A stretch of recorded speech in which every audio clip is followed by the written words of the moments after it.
Baby,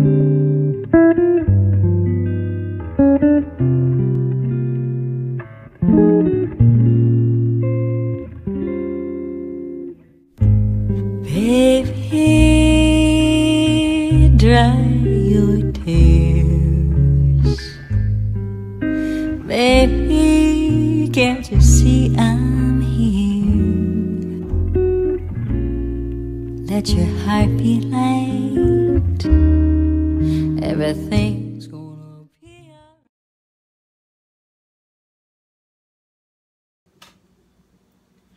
Hey YouTube, welcome back to my channel. So today I am going to be sharing with you guys my recipe for sweet potato bread.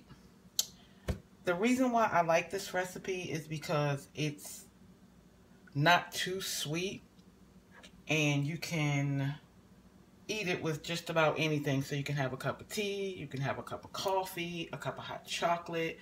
It doesn't even really matter what you eat it with because it's not extremely sweet. And also it makes my house smell like fall. All the seasonings in it all mixed in together. It just gives your kitchen a wonderful smell.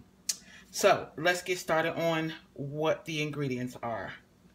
So I have 2 large eggs, a fourth of a cup of brown sugar.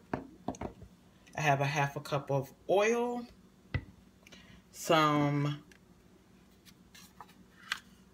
non-fat Greek yogurt in plain. This is a 1 1/4 cup of sugar. I have some vanilla extract, and I also have some flour, and I have my sweet potatoes.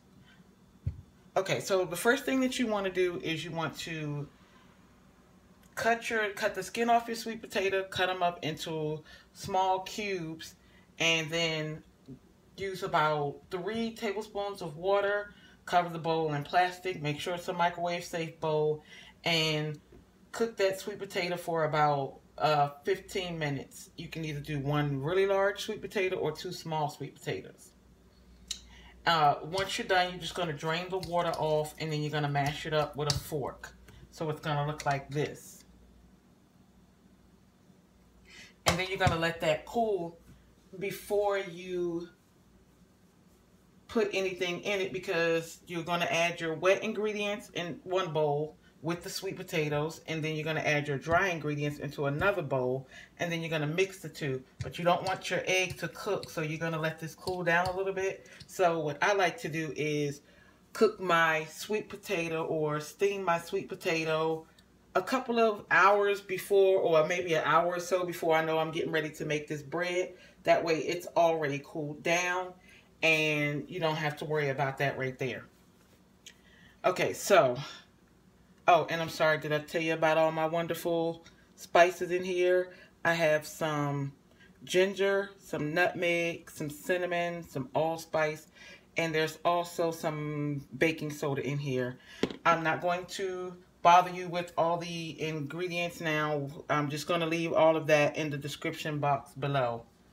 So the first thing we're going to do is I'm going to add my 2 eggs. Can you guys see that? Okay. So I'm going to add my 2 eggs to this mixture.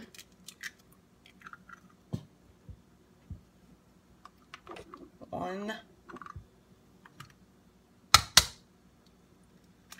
two. Right, then I'm just going to give it a stir. And I'm using the fork because I just want to make sure that all the sweet potato gets, all the egg, sorry, gets incorporated into the sweet potato. And just to make sure that it's not cooking it. And I want to scramble this egg. But I think my sweet potato is pretty cool. It's at a cool enough temperature where it won't do that. Okay, so the next thing we're going to do is go ahead and add my oil.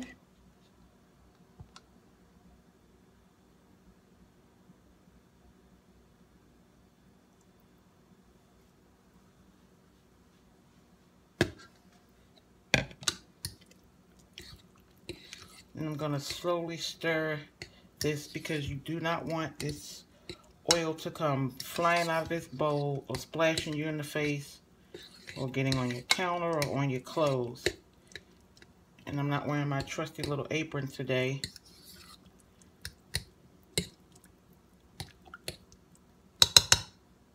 Okay, so now I'm going to use my mixing spoon, my Pioneer Woman mixing spoon. I love these spoons.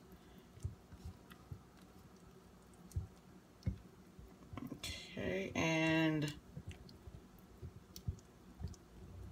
now to that I'm going to add my vanilla. And it is 1 teaspoon of vanilla. That's a tablespoon. Here's a teaspoon.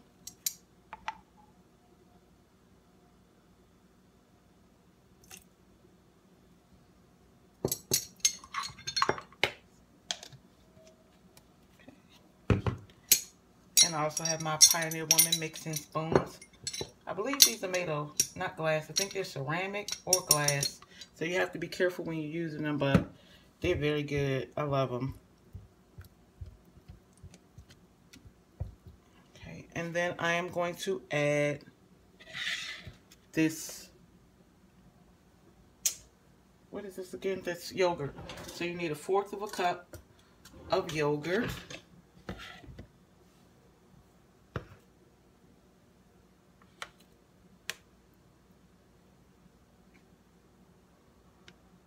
So I'm just going to measure this out.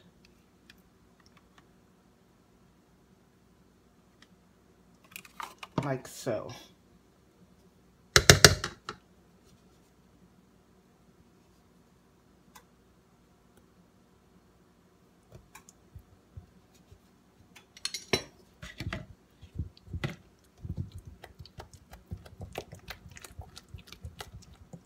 So that was about a 1.5 tablespoons.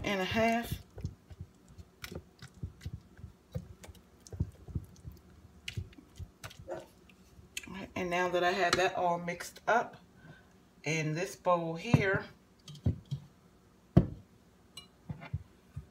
I'm going to add my flour. Pioneer Woman. I guess you can already tell I'm slightly obsessed with her. Well, her products. My sugar. My brown sugar. And all of my spices.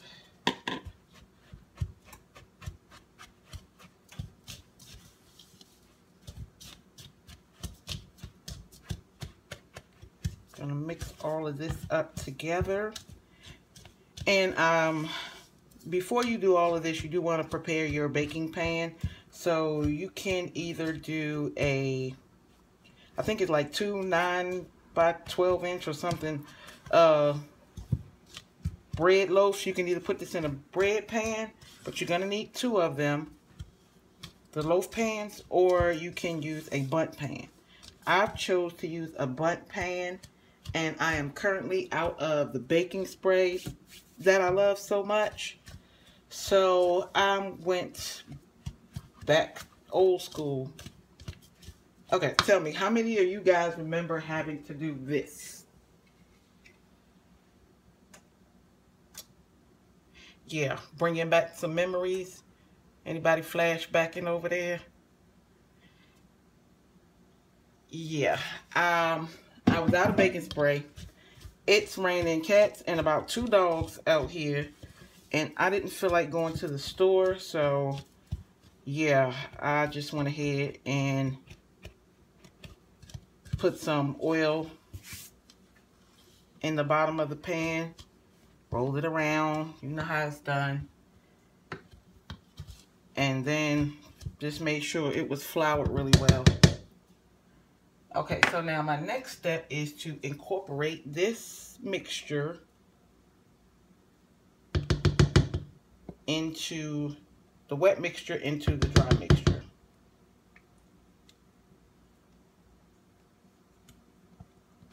So I'm just going to add it all in there.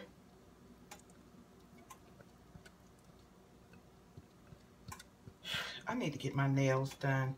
But since we moved, the lady or the guy that used to do my nails, oh my gosh, he was amazing. And since we moved, I haven't found a nail shop, so I've been kind of doing it myself. But it ain't looking too great, so I'm going to have to find me a technician out here. Okay, so I have all my mixture. And be careful as well when you're mixing this up, because I noticed that I'm losing a lot of my dry ingredients because it's flying on the counter. I think I'm doing too much. Okay, so let me slow down. I'm going to go ahead and mix this off camera, and I will be back to show you guys what it look like. Okay? Alright guys, so I'm back. So I have mixed up the wet ingredients with the dry ingredients. And the thing with that is, please make sure that you are mixing this together very well. If you feel like you've mixed it as much as you can, go back and mix it again. Because at the bottom of the bowl, sometimes there are these dry patches or dry ingredients that did not get incorporated. And you don't want to have dry patches throughout your bread, because it's not going to blend in with the wet ingredients just because you baked it. It's going to stay dry, and it's going to be dry spots, clumpy, dry, powdery stuff all in your bread. Okay, so it's in the pan. This is what it looks like. I am going to pop this in the oven for an hour at 350 degrees. And so, yeah, let me go ahead and get this in the oven and set my timer.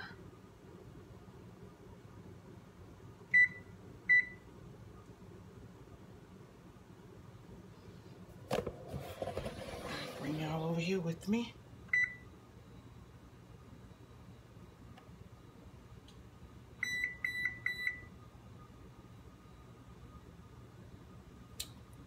Alright, so you're just going to let that cook for an hour, and I will be back to show you guys what it looks like. I'm going to go ahead and bust some suds, and I'll see you later. Okay guys, so it's been an hour, and I just now took the bread out of the oven about 5 minutes ago. So I'm going to let you guys see what it looks like.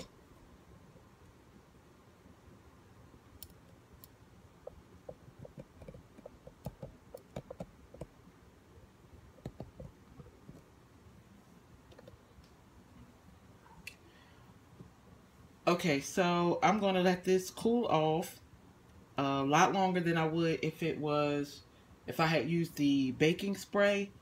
I'm just going to let this cool completely, or almost completely, so that hopefully it will pop right out of this pan. Normally with the baking spray, it just pops right out. I'm not too sure about this because I had to use the oil and the flour, but we'll see. And if I remember, I will try to get a picture of me cutting into this as well, so you guys can see what the texture is like, because it's not a cake-like texture, but it tastes kind of like a cake, if that's making any sense. Okay guys, so thank you so much for tuning in. I appreciate you taking the time out to watch this video. Remember to always be grateful, and I will see you guys in my next video. Bye-bye.